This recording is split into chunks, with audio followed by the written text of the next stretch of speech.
అభినందనలు తెలియజేస్తున్నాను.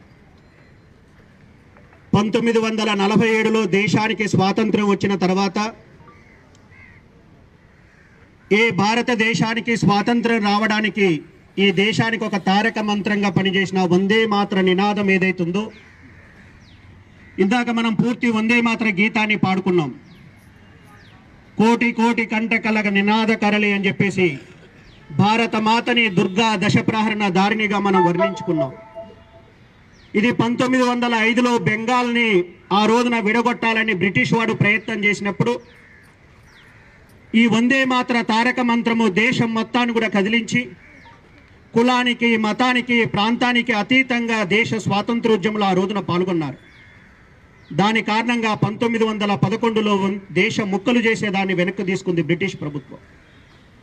ఏ వందే మాతరం దేశం మొత్తాన్ని ఐక్యత చేసిందో అదే వందే మాతరాన్ని మన కాకినాడలో జరిగిన జాతీయ కాంగ్రెస్ మహాసభల్లో దాన్ని మేము పాడము, మా మత విశ్వాసాలకు వ్యతిరేకమని ఆ రోజున కొద్దిమంది వ్యక్తులు మాట్లాడటం, దాని తర్వాత నెమ్మదిగా వందే మాతరం ఖండించబడటం మనందరికీ తెలుసు.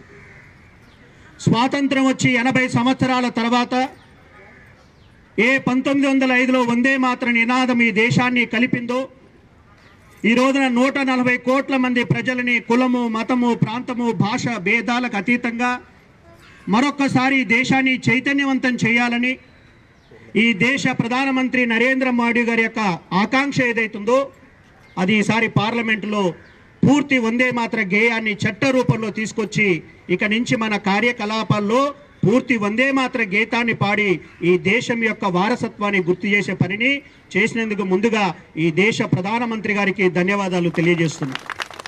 మనం అందరం ఇది నేర్చుకోవాలి. ఇది మతానికి సంబంధించింది కాదు. ఈ రోజున 47 స్వాతంత్రం వచ్చింది, 26న దేశానికి గణతంత్ర దినోత్సవంగా మనం జెండా ఎగరేస్తుంటాం. జెండా ఎగరేసి జెండా తర్వాత 4 విషయాలు చెప్పుకొని వెళ్ళిపోవటం కాదు. ఈ దేశానికి స్వాతంత్రం ఉత్తగా రాలేదు. అనేక లక్షలాది మంది బలిదానాలు, త్యాగాల కారణంగా ఈ దేశానికి స్వాతంత్రం వచ్చింది. ఈ రోజున దేశం కోసం బలిదానం కావాల్సిన అవసరం లేదు, కానీ దేశం కోసము బలిదానమైన వీరుల్ని స్మరించటమే వాళ్ళకిచ్చే నిజమైన నివాళి. ఈ రోజున అది మర్చిపోయాం. ఈ రోజున వచ్చే జనరేషన్ తరం ఏదైతుందో, యువత ఎవరైతున్నారో వాళ్ళ ఇన్స్పిరేషన్, వాళ్ళ రోల్ మోడల్ ఈ రోజున కొద్దిమంది సినిమానో క్రికెటరో మిగిలిపోతున్నారు. కానీ ఈ రోజున దేశానికి నిజమైన మన రోల్ మోడల్స్ ఎవరు? తెలుగులో రాయపోలు సుబ్బారావు గారు ఒక పద్యంలో చెప్తారు, ఏ పూర్వపుణ్యమో ఏ యోగ బలమో జనించినాడవు ఈ స్వర్గఖండమునని చెప్పారు. ఎందుకంటే ఈ భూమి